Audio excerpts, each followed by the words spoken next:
আরও চা ফেলে দিয়েছিল, একদম নষ্ট হয়ে গেছিলো চায়ের দাগে। গুড মর্নিং বন্ধুরা, মুকুল সিম্পল লাইফে তোমাদের অনেক শুভেচ্ছা আর অনেক ভালোবাসা জানিয়ে একটা নতুন ব্লগ, নতুন সকাল শুরু করছি। তোমরা কেমন আছো? আশা করি ভালো আছো, আর ঈশ্বরের আশীর্বাদে আমরাও ভালো আছি। তো এখানটা একটু পরিষ্কার করলাম। সকালবেলা কাজ শুরু হয়ে গেছে। আর তোমাদের দাদাভাই এখন নিয়ে এসলো বাজার থেকে আম নিয়ে এসছে, আর এই যেটা হচ্ছে গন্ধরাজ লেবু নিয়ে এসছে, আর এই আলু পেঁয়াজ নিয়ে এসছে। আলু পেঁয়াজগুলো একসাথে রেখে দিই, আর কি বলতো, এরকম ঝুড়িতে রাখলে না, যেগুলো দিয়ে হাওয়া আসে তো আর নষ্ট হয় না। তো এই যে আলু পেঁয়াজ নিয়ে এসছে। সবজি অনেক আছে জানো তো, সেই জন্য সবজি আনতে বারণ করলাম। আর ছোটো মাছ নিয়ে এসছে, ছোটো মাছ তো খেতে বলেছে ওকে। ছোটো মাছ, এটা দু রকমের মাছ আছে, এগুলো কী বলে আমি ঠিক বলতে পারবো না। এটা তো জানি মৌরলা মাছ, কিন্তু এটাকে কি বলে, এটার একটা হয়, ফ্রাই হয় জানো তো। এই মাছটা কি ফ্রাই বলে আমি এই মুহূর্তে মনে পড়ছে না। তো যাই হোক, এই দু রকম মাছ এনেছে। আর এই মাছগুলো হচ্ছে সর্ষে বাটা দিয়ে একটু করব, ঠিক আছে, সর্ষে বাটা দিয়ে করব। আর একটু ডালের সাথে ভাজার জন্য রেখে দেবো। চলো কাজগুলো করে নিই। এগুলো দিয়ে নিয়ে তারপরে ওটা নুন হলুদ মাখিয়ে রেখে আমি স্নান যাবো। স্নান করে সেরে তারপরে এসে রান্না করব, কারণ এখন রান্না করতে গেলে দেরি হয়ে যাবে।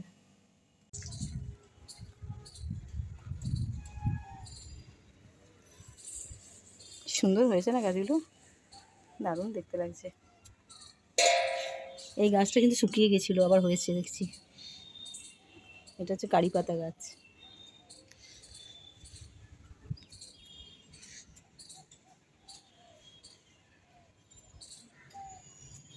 এই কলকে ফলগুলো না খুব বিষাক্ত জানো, এগুলো ফেলে দিতে হয়, এগুলোকে তুলে ফেলে দিতে হবে। বাড়িতে বাচ্চা কাচ্চা নেই বলে তাই, বাচ্চা কাচ্চা থাকলে কি বলে এই ফলগুলো রাখতে নেই নাকি, খুব বিষাক্ত।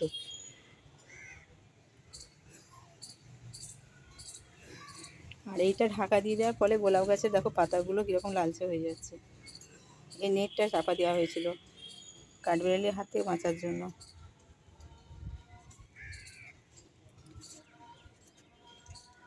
চলো আবার যাই। আগে গাছগুলোকে সব চেঞ্জ করে দেওয়া হয়েছে, মানে স্থানান্তর করা হয়েছে, স্থানান্তর। এদিকেরটা ওদিক, ওদিকেরটা এদিক, সেদিকেরটা ওদিক। এক জায়গায় থাকলে কী হয় বলো তো, হয়ে যায়, জল বসে তলায়। চলো চলে যাই নিচে। গাছটা দেখো, এক গাছ ভর্তি কুড়ি এসছে, কত কুড়ি এসছে, হলে অনেকগুলোই ফুল হবে। আর এটাতে এরকম লাল ফুল অনেক হয়েছিল, কিন্তু তুলে নেওয়া হয়েছে, আবার এই ডালের মধ্যে হবে। বন্ধুরা, মাছের ঝালটা হয়ে গেল। এই ছোট মাছের ঝাল খেতে খুব ভালো লাগে জানো তো, হালকা করে সর্ষে বাটা একটুখানি পোস্ত দিয়ে যদি করো না, খুব ভালো লাগে খেতে। তো চলো, মাছের ঝাল হয়ে গেছে। পটল, আলু আর পেঁয়াজ দিয়ে একটা সবজি বসিয়েছি, সব রকম দেওয়া হয়ে গেছে। এবার চাপা দিয়ে দেবো, এটা একটু ভাপে হোক। গ্যাসটা সিম করে দিচ্ছি, এটা খুব ভালো হয় খেতে, দেখো একটু পেঁয়াজ দিলে না খেতে খুব ভালো হয়। পটল, আলু আর পেঁয়াজ দিয়ে একটা সবজি তৈরি হয়ে গেল আমার। আর এটা ভাত দিয়ে খেতেও ভালো লাগে, আর রুটি দিয়ে খেতেও ভালো লাগে। বেশ একটু পেঁয়াজ আর গরম মশলার গন্ধটাতে না, এটা কিন্তু কোনো আদা দিইনি জানো তো, শুধু লঙ্কা, হলুদ, পেঁয়াজ আর গরম মশলা, নুন, মিষ্টি। এটাই খেতে এত ভালো লাগে। দু একটা কাঁচা লঙ্কা দিয়েছি, খুব ভালো লাগে খেতে, রুটি দিয়েও ভালো লাগে, ভাত দিয়েও ভালো লাগে। এই যে দেখেছো, এই যে দাগটা পুরো ধরে নিয়েছে, এই যে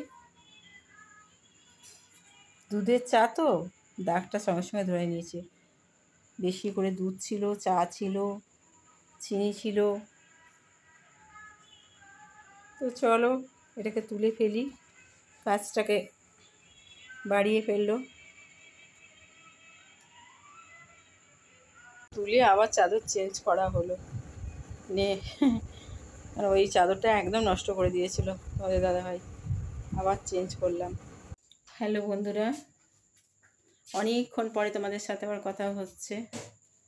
আর এই বিয়েতে বর্ষাতে এত ছোট ছোট মশা হয়েছে না, ভীষণ ছোট ছোট মশা হয়েছে। আর মশাগুলো খুব ডেঞ্জারাস জানো তো। এখন বলছে কীরকম যেন একটা আননোন কি একটা ফিভার এসছে, আর সেটাতে নাকি মানে খুব খুব ইয়ে হয়ে যাচ্ছে, ওটাতে খারাপ মানে বাজে জ্বর হচ্ছে, আর সেটাতে মানুষের খুব ক্ষতি হচ্ছে। তো সেটার জন্য এখন বলছে যে অল আউট একদম সব সময়। আর অল আউট জানলাও কী বলো তো, এই যে জানলাগুলো তো খোলা রয়েছে না, জানলা দিয়ে তো সেই বর্ষাকালে সে গুঁড়ি গুঁড়ি মশাগুলো জানো তো, একদম ছোট্ট ছোট্ট মশা যেগুলো মানে চোখেও দেখা যায় না, সেইগুলো এসে কামড়াচ্ছে। আর কি বলো তো মানে বর্ষাকালে তো মশার ডিম পাড়ে, তো আর ভীষণ মশার উৎপত্তি হয়েছে, এত হয়েছে না। তো যাই হোক, তো সব ঘরের মধ্যে সবসময় অল আউট জেলে রাখতে হবে। আর ঝেলেও রেখে দিয়েছি, সারাক্ষণই অল আউটগুলো সবসময় জ্বলছে। তা সত্ত্বেও যেন সে মনে হচ্ছে কোথাও থেকে সে ছোটো ছোটো গুঁড়ি গুঁড়ি মশা আসছে। আর এই পুজোর আগেটাতে না প্রত্যেক বছরই এই ডেঙ্গুর প্রকোপটা খুব বাড়ে। আমার যখন হয়েছিল সেটা নভেম্বর মাসে হয়েছিল, যদিও পুজোর পরেই হয়েছিল, কিন্তু ম্যাক্সিমাম কিন্তু পুজোর আগেটাতেই কিন্তু এগুলো খুব বাড়ে। বৃষ্টি বৃষ্টি হয় আর জল জমে চতুর্দিকে। তো এখন দেখো বাড়িটা শুনশান একেবারে, অনেকটা রাত্রির হয়ে গেছে তো, একদম বাড়িটা শুনশান, একটু আওয়াজ নেই, কোনো গাড়ি নেই, ঘোড়া নেই। আর এই রাস্তা সকালবেলা হলে চিন্তা করো, মানে কান পাতা যায় না। তোমাদের সাথে কথা বলবো কি, সারাক্ষণই আওয়াজ আওয়াজ আর আওয়াজ। সেই জন্য এখন মনে হচ্ছে দেখো একদম শুনশান, দেখে মনে হচ্ছে যে এই এই রাস্তাটা আবার সকালবেলায় ওরকম অবস্থা হবে, কান পাতা যাবে না। তো এটাই হয়, মানে যেই বাড়িতে কেউ একজন হয়তো কোনো কোনো বাড়ি জেগে আছে, তারা শুধু কথা বলছে, এছাড়া আর কেউ কোনো আওয়াজ নেই, চুপচাপ হয়ে গেছে। আর আমাদের এখনও ডিনার হয়নি, এবার ডিনার করব। আর লাইট থেকে এক্ষুনি উঠেছি, উঠে এবার ডিনারটা করব। ডিনার করে নিয়ে তারপরে বিছানা টিছানা পরিষ্কার করতে হবে। বিছানার কি আজকে হাল করেছে দেখো না তোমাদের দাদাভাই, শুনলে দেখে যাবে। আজকে তোমাদের দাদাভাই একটি কাজ করেছে। তোমার মোবাইল তো ওইখানে আছে, বাইরে আছে। চা খেতে বসেছি, একটা কাণ্ড ঘটিয়েছে তোমাদের দাদাভাই আজকে। চা খেতে বসেছি আর চাটা হাতে করে উল্টে দিয়েছে বিছানার ওপরেই। আর দুধের চা করেছে সন্ধেবেলা, দুধের চা করেছে, আর দুধের চাটা খুব গাঢ় করে করেছিল, আর সেই চাটা পুরোটাই বিছানায় ফেলে দিয়েছে। আর বিছানায় ফেলে দিয়ে কী হয়েছে, সাদা ভাব যেটা রয়েছে ওটা একদম লালচে হয়ে গেছে। দিয়ে তারপরে ওটাকে এখন আমি রাত্রি ভিজিয়ে রাখবো, তারপর সকালবেলা ওটাকে কাচতে হবে। তা নাহলে একটা স্পট পড়ে যাবে, দুধের চা না, ওই জন্য স্পট পড়ে যাবে একটা। তো এক্ষুনি আমি তুলবো, অন্য চাদর পাতবো। তা তোমাদের দাদা একটা কেলেঙ্কারি করেছে, খুব করে এটা, এই কাজটাও খুব করে, আগের দিনও করেছিল। তো যাই হোক, অসাবধানবশত অনেক কিছু হতে পারে, সেটা আমার হাতেও হতে পারে, তোমার হাতেও হতে পারে, সেটা কোনো ব্যাপার না। চাদরটা সদ্য পেতেছি জানো তো, সদ্য পেতেছি, ওটাতে চা ফেলে দিয়েছে, ওটাতে আমাকে আজকে আবার না চেঞ্জ করলেই নয়, কারণ ওইটা যদি ফেলে রেখে দিই না ওই দাগটা ধরে যাবে। চলো এবার যাই, খাওয়া দাওয়ার ব্যবস্থা করি। খাওয়া দাওয়ার ব্যবস্থা বলতে সব কিছু করা আছে, এবার শুধু খাওয়া দাওয়াটা বাড়বো। আর হচ্ছে কি যে আমগুলো কাটা হয়নি, আমগুলোকে কাটবো, তারপর খাওয়া দাওয়া করে নিই। খুব খিদেও পেয়ে গেছে। সন্ধ্যেবেলায় মুড়ি খেয়েছিলাম, সন্ধ্যেবেলায় ওই চানাচুর আম তেল এসব দিয়ে মেখে মুড়ি টুড়ি তোমাদের দাদাভাই মেখেছিল। এগুলো আমি কোনোদিনই করি না, বসে বসে গান গাইছে। আর এই সমস্ত কাজ আমি কখনোই করি না, ওই মুড়ি মাখা এই সে ওই সব মানে খুব যত্ন করে এগুলো করে। খুব যত্ন করে করে। মুড়ি মেখে টেখে একদম চা দিয়ে সামনে দেয়। এই একটা ভালো গুণ আছে, বিকেলবেলা আমাকে চা করতে হয় না। ও চা দেবে, তারপরে ঘুরোচো করে এটা ওটা সেটা মাখবে, মেখে আবার দেবে। মানে দুপুরের পর থেকে আমার আর কোনো কাজ থাকে না। না কাজ থাকে না নয়, আমাকে রুটি টুটিগুলো করতে হয়, আর তরকারিটা তো একবেলাই করে নিই। আর সেই জন্য তোমাদের দাদাভাই সন্ধ্যেবেলায় আমাকে চা, তারপরে মুড়ি হোক আর যাই হোক, আজকে যেমন মুড়ি দিয়েছে, অন্য কিছু যেদিন যেমন কোনোদিন পাউরুটি টোস্ট করে দেয়, ও বলে ওগুলো আমি করে দেবো, ওগুলো তোমাকে করে খেতে হবে না, আমি করে দেবো। যে যা দেয় তাই ভালো, তাই না? চলো, আজকে আমি এখানে ব্লগটা শেষ করছি, যতটুকু হয়েছে হোক। কালকে আমার নতুন ব্লগে তোমাদের সাথে দেখা হবে। ততক্ষণে তোমরা সুস্থ থেকো, ভালো থেকো, আর সাবধানে থেকো বন্ধুরা। অবশ্যই পাশে থেকো, ঠিক আছে? অবশ্যই পাশে থেকো। আর তোমরা ভিডিওগুলো একটু দেখো প্লিজ। ভিডিওগুলো তোমরা ঠিকমতো দেখছো না।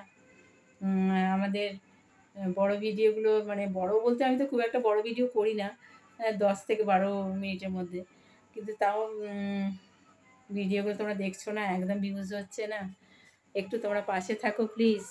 তোমাদেরকে বারবার বলছি তোমরা একটু পাশে থাকো আর সাপোর্ট করো, ঠিক আছে? চলো, আজকের মতো গুড নাইট, টাটা।